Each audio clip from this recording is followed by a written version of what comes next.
राष्ट्रवादीची पदाधिकारी असल्या कारणाने अरे आपल्याला सगळ्यांना माहिती की काल परवा पण इथल्या जिल्हाध्यक्षांची चौकशी करण्यात आलेली आहे. ज्या पोलीस यंत्रणेला ज्या काही माहिती हवी आहे त्या विचारण्याचा प्रयत्न केला आणि माझ्या परीने जे काही सांगता येत आहे तेवढं मी नक्कीच सांगितलं. काय काय विचारलं नेमकं? हे 5 चौकशीतले मुद्दे आपण बाहेर सांगू शकत नाहीत. ह्या सगळ्या काय म्हणू शकतो आपण, ह्या सगळ्या कॉन्फिडेन्शियल गोष्टी आहेत. पण मागच्या 7 तासापासून तुमची चौकशी होते. 7 तास नेमकं काय विचारलं? नाही 7 तासापासून असं नाही, माझ्या अगोदर पण बऱ्याच लोकांची चौकशी करण्यात आलेली आहे. मी काय एकटीच नाही. आज माझ्या माहितीप्रमाणे 8-10 लोकांना नोटीस दिलेली होती. त्याच्यामुळे मला जे काही विचारलेलं आहे हेच की पक्षांतर्गत आम्ही एकत्र काम करत असताना ज्या काही माहिती पोलीस यंत्रणेला पाहिजे असतात त्या आम्ही सांगण्याचा प्रयत्न केला. केवळ आपले पॉलिटिकल संबंध असल्यामुळे तुमच्याशी विचारणा झाली की काही फोनवर कॉन्टॅक्ट झाला होता किंवा कॉल रेकॉर्ड्समध्ये आपलं नाव आहे रेक्सिडारमध्ये, या सगळ्यांसाठी आपल्याला बोलवलं होतं? नाही, आता पक्षात काम करत असताना संपर्क असतो, बोलणं होत असतं, अनेक वेळा भेटीही होत असतात. तर या सगळ्या गोष्टींमुळं जेव्हा आपल्याला माहिती आहे की राजकीय सगळ्या गोष्टींमध्ये बऱ्याच वेळा फोटो आणि फोन होत असतात, या सगळ्या माहिती सगळ्या प्रशासनाला मिळाल्यामुळे त्यांनी एकंदरीतच या सगळ्या गोष्टींबद्दल उत्तरावरती त्यांचं समाधान झालेलं आहे का आणि पुन्हा कधी बोलवलं? 100% समाधान झालेलं आहे. एक पक्षाची पदाधिकारी म्हणून आणि पक्ष म्हणून या सगळ्या यंत्रणेला सपोर्ट करणं आमचं काम आहे. आता तरी मला काही कल्पना दिलेली नाहीये, पण जर मला यदा कदाचित पुन्हा बोलवलं तर नक्कीच मी येईन. आपण या सगळ्या चौकशीवर नाही नर्वस नाही. हे पहा 12 वाजता आलेली आहे मी आणि मला बाहेर पडायलाच उशीर झालेला आहे. अशा पद्धतीने चौकशीला समोर जाण्याची पहिलीच वेळ असावी करायची? हा पहिलीच वेळ आहे, कारण पहिल्यांदाच असं काहीतरी घडलेलं आहे. आपल्या पक्षातल्या नेत्यांवरती आरोप होत आहेत आणि हे पहा, मी इतकी मोठी नाहीये की मी नेत्यांवरच्या आरोपांवरती बोलण्यासाठी, परंतु जेवढं माझ्या पातळीला आहे मी नक्कीच त्या गोष्टींची.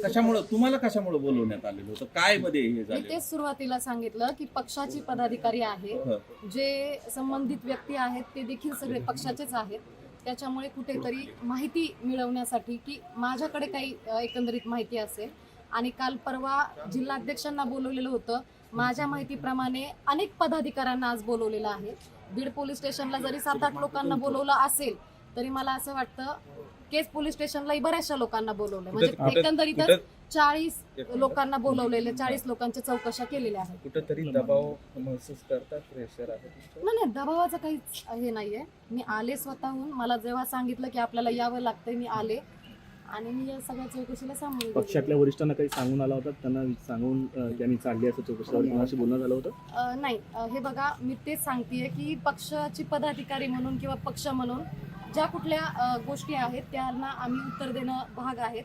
आणि मला माहिती आहे की नक्कीच पक्षाचे जे पण माझे वरिष्ठ ज्येष्ठ वरिष्ठ आहेत त्यांना ह्या सगळ्या गोष्टी माहीत असणार आहेत. त्याच्यामुळे मला काय वाटतं, मी आता जामखेडला यंत्रणाला पुन्हा गरज पडली तर पुन्हा येण्याची सहकार्य तेच सांगितलं तुम्हाला की मला आता तरी काय कळवलेलं नाहीये, पण पुन्हा जर कळवलं तर नक्कीच मी येईल. थँक्यू. काही डाव असू शकतो या सगळ्या गोष्टीला, काय बोलायचं?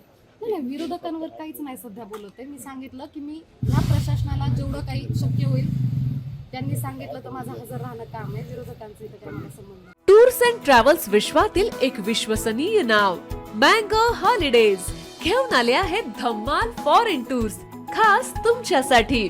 एक्झॉटिक युरोप 17 रात्री 18 दिवस, साऊथ आफ्रिकन सफारी 9 रात्री 10 दिवस, नॉर्दर्न लाईट्स 8 रात्री 9 दिवस, दुबई अबुधाबी 5 रात्री 6 दिवस, व्हिएतनाम कंबोडिया 8 रात्री 9 दिवस. तर आजच आपली सीट बुक करा आणि आपल्या फॉरेन टूर्स मेमोरेबल करा. मँगो हॉलिडेज म्हणजेच अविस्मरणीय सहलीचा अनुभव. मँगो हॉलिडेज, 4था मजला, स्वोजस कॅपिटल अतिथी रेस्टॉरंटच्या वर, लॉ कॉलेज रस्ता, पुणे 4. संपर्क पुणे 83 839 505 किंवा 80 80 81 74 54. मुंबई 83 839 503 किंवा 96 53 18 74 78.